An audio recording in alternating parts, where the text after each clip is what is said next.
You know how overwhelming Google Analytics data can be? What if I told you that there was a free Google tool that can help you understand all of your data in one convenient location? That's where Google Looker Studio comes in.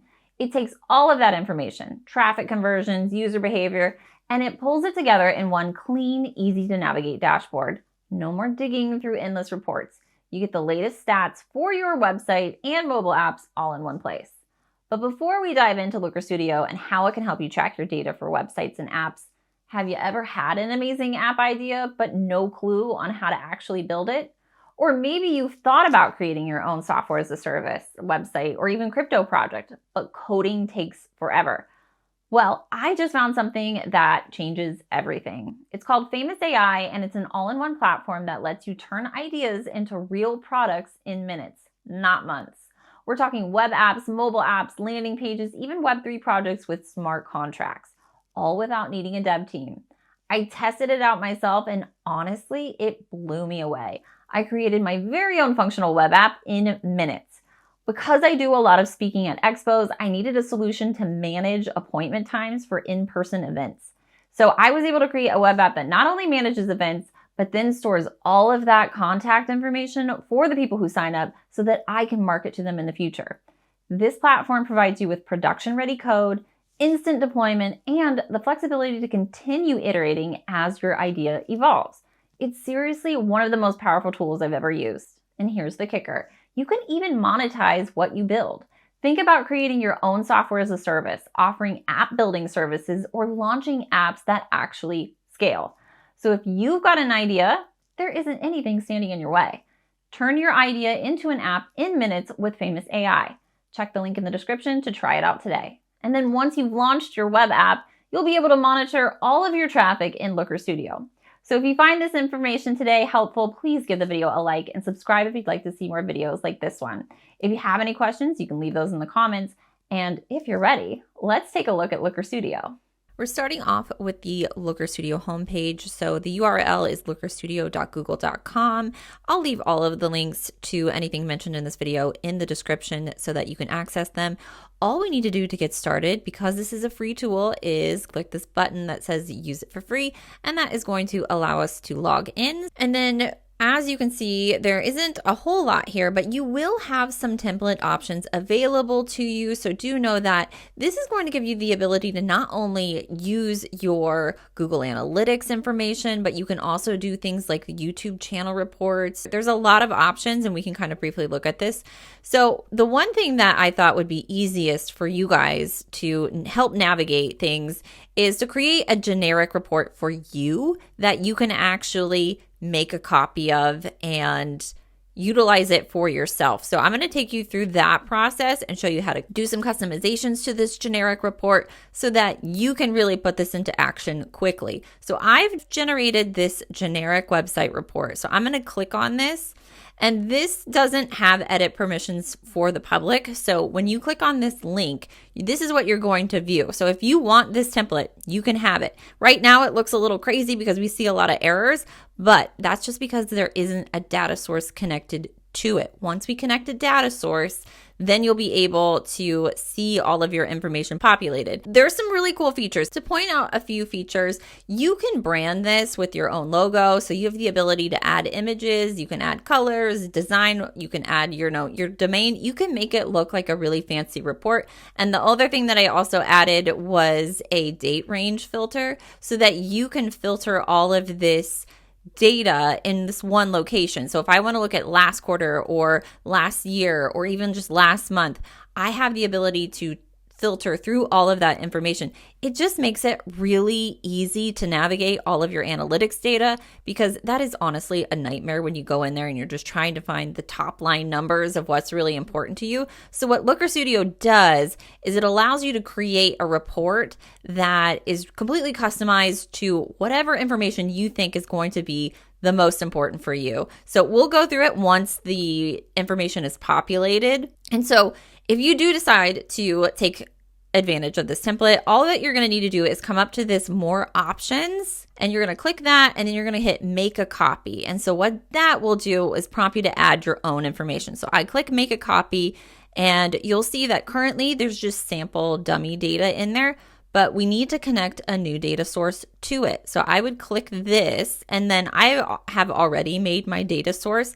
If you haven't created your own data source yet, you'll come down to here where it says create data source. And then this is all of the options that you have to connect to it. So whether that's Google Ad information, Google Analytics, if you've got Google Sheet information, YouTube Analytics, Search Console, whatever you deem as most important that you want to add into it, you can choose from this, and you can even search if you're not seeing what you want is listed here. You could search and see if it is available. So this is how you would do it. You would click on the Google Analytics, and then anything that's in your Google account. So make sure your Looker Studio account is the same as where your Google Analytics is. Then you can create that data source, and it's just going to show up in a list there.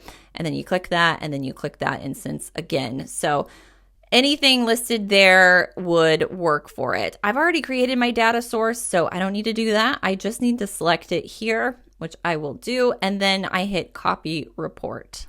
So now I have an editable version of this report, and I can see that my information is starting to populate. What that means is if I wanted to add something like my domain name in there, I can type that information. That's just a text box. I could switch out that logo. It's super easy to do. You've got this little image here, so you could click on that and you can upload any image from your computer to add your logo. And the same goes with text box. If you want to add more text, you can do that. If you want to change the color of this box, you just got to click on the box, and then you could come to background, and then you could choose a new color. You can really customize this to however you want to look. But the most important aspect of this is the information itself. We can start to see this information is being pulled in. I have the ability, again, to filter through that data. So if you're wondering how that navigates, this is the month to date, but I could easily switch it to something that's more like last quarter, and we'd hit apply, and then all of those numbers are going to update and change. And as I scroll through it, just to give you like the top level, like super high level summary there, that is like the number of active users or 1 day active users, new user percentage, anybody who's adding to carts, which that one's obviously not going to be populated because I don't have an online shop on the site.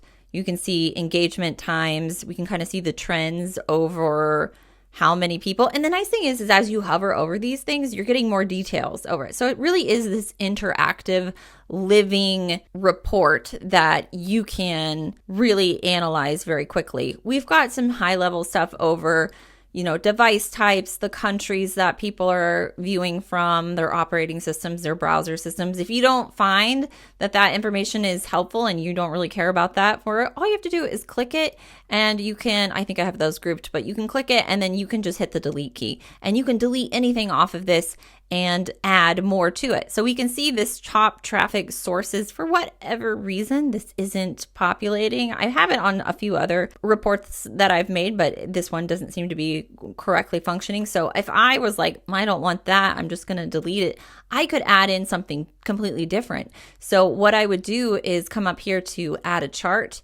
And let's say I like this Google Map option. Let's do a combo map. We'll just see what this looks like. We can click and it's going to populate right there. If I don't like the look of that, which I don't know if I'm super thrilled, the bubble map is kind of cool. So let me add the bubble map there. We'll switch those out. And then I can kind of reposition this to what I deem most important. So if I really just want to focus on the North America aspect of it, I can move that there. I want to drag this over because the other thing to do, while it's interesting to see where in the world, most of my traffic is coming from, I can also do something where I add in a table. We'll just do a regular table right next to it. And then it's going to populate the number of users and the country ID that they're coming from. Whenever you have a chart like that, the setup over here will allow you to kind of filter through that. So if country ID wasn't necessarily what I wanted, I might just want to go country, and that way it writes it out. So all of these dimensions and the metrics. So if I'm like, I don't really like the 1-day active user, I might just change to regular active users, right? Like I have the ability to kind of filter through what I want to see there. Also know that it's scrollable. So as we scroll, we can get more information. We can change the size of these guys so that if we want to see more results instead of just like, if we really want that top 10, we can move and we can adjust things. This is just a decorative element, so I could pull that down. I could highlight all of this and move it upwards so that it creates a little bit more space. So it's truly just adding whatever information that you think is the most important for you to view. So this one's really interesting where I have here the dimension is the month, and then I've got the metric for new users. Other things, you can get really specific and you can just continue adding on to these pages really. And you can have multiple pages as well. So I've got a whole nother page over here. It's completely empty, but it's an opportunity for you to fill in what other data that you might want to see that isn't listed on page 1. And when you're satisfied with everything, the only thing that you have to do, like if you wanted to share it with, the important stakeholders that really are wanting, like whether it's a monthly report or a quarterly report, all you have to do is come to the share option here, and then you can download the report as a PDF. So it's an easy thing instead of creating something on your own or creating a spreadsheet that is just a nightmare. Just create this Looker Studio template once, add your data, and then you'll be able to have a living report. Your report's also going to have a URL, so you can just share that link with anybody, and you have different permissions set too. So if I hit share, right now this report is only for me. Even I've made a copy from the generic one, but this one is just mine and mine only to see. I can change that if I wanted to. If I made it public, I could make anybody able to view it. You can also give editor access to anybody in the public. I would be a little cautious with that. Maybe I would probably stick to the viewer view just if you're sharing this for others to look at, just so that you can maintain that control of the design and the styles. And speaking of design, you have the ability to really customize this. You can add all of your brand colors, whatever you want to do to make it your own. Overall, it's just really a good tool on easily digesting your data. And if you are a freelancer and you've got a lot of clients, these are reports that you can easily make for them just by adding their data source. You can make a copy of it and you can have an individual report for every client that you have. A couple more things to point out. If this is your first time ever diving into Looker Studio, I will say it's not necessarily the easiest thing in the world. It is quite complex. If I were to do a full in-depth tutorial, we'd probably be here for like a couple hours, and I don't think anybody wants that. So my goal was to how do we get you to access Looker Studio in the fastest way possible? And that's going to be that template link. So if you are interested, I'll just call that out again. You can search for the link in the description. I will have it available if you want to get the template. Well, all you need to do is put in your name, your email, and then it'll just email it automatically to you with the instructions again. It's absolutely free, and this is just going to give you the ability to play around instead of starting completely from scratch, which can be daunting. This will at least give you a place to start, and then the more comfortable you get with it, the more that you can really customize it and make it your own. So let me know what you think. I really hope this is helpful as a brief introduction to Looker Studio. If you have any questions, you can always leave those in the comments. As always, thank you so much for watching, and I'll see you in the next video.